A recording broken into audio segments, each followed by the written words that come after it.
Hi, I'm John Creelano, reporting for Mascot Insider. We're here with Creations JCT and Dominic at IAAPA 2014. Dominic, thank you so much for joining us. Pleasure. So, can you tell us something, some of the new stuff that you have showcasing for IAAPA 2014? Yeah, well, here's Bigfoot. This is a new character for the show. And we have brought a few more characters, as you can see right here and right there. We're trying to just, bring some new stuff for our customers. Now, what makes your costumes basically different than from a lot of the other mascot companies that are out there? Yeah, well, we're trying to make the costume as light as possible, of course. Our costumes are especially made for sports team, but we're trying to bring that technology for theme parks as well. So when you buy a costume from us, you're sure you're going to get a costume that's very light, very flexible, very durable, of course, easy to wash and easy to carry. So that's our story. I gotta say, he's very animated, isn't he? Well, yeah, well, I've told him to behave now because usually he moves a lot more than that. So tell us a little bit about the history of your company, actually. Well, my dad started this company 30 years ago. He used to be, the performer for IAAPA. I don't know if you guys remember the mascot for the Montreal Expos. Mm-hmm. So he started off as a performer, and he built a costume for the Expos just to improve it, to make it more comfortable, but just for himself. And he never thought that he would build a company out of this, But things led to another, and today we're selling all around the world. So it's pretty cool. Now, what are some of the challenges that you have making mascots like this? I mean, you have ones that are cloth, you have some that are inflatable, or plastic. What are some of the challenges that you have with some of these? Well, the most challenging part is to keep those costumes not so warm, because that's the key here. It's you have fur on top of your body, so it's pretty warm. So we're working with engineers to make sure that we get a very good cooling systems, and that's pretty much it. But these days, new technologies, we are bringing this new technology to our costume. So if you're looking at this costume over here, we are putting LEDs inside our costumes right now. So that's a new challenge, but we're getting pretty good at it. Now, I don't know if you're aware, but over at the Magic Kingdom at Walt Disney World, they have a talking Mickey Mouse there. Yeah.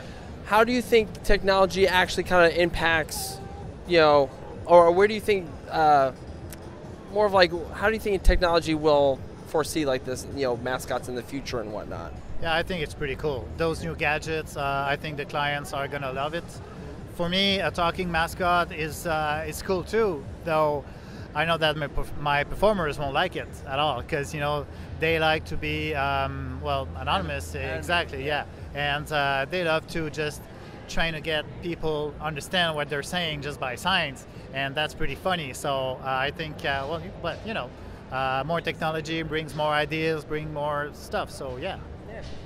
Now, not sure. Have you ever heard of the documentary series? It's like Behind the Mask. Kind of showcases what it's like to do, basically, be a mascot and whatnot. I'm not sure if you've seen it. It's on Hulu. I think they got renewed for a second season. Yeah, I did.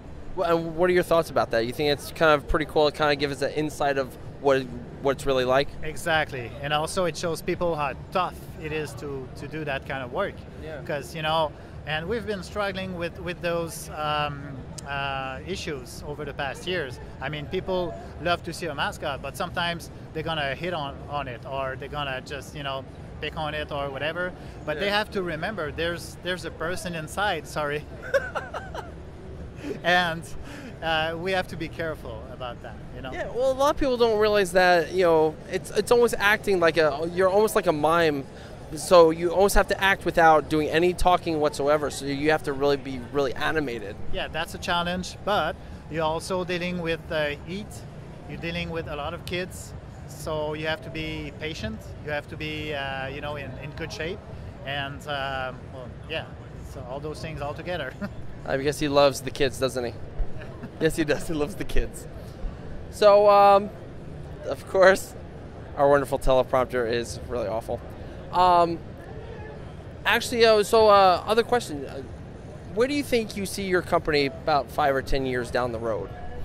Well, we're always trying to get new customers, of course.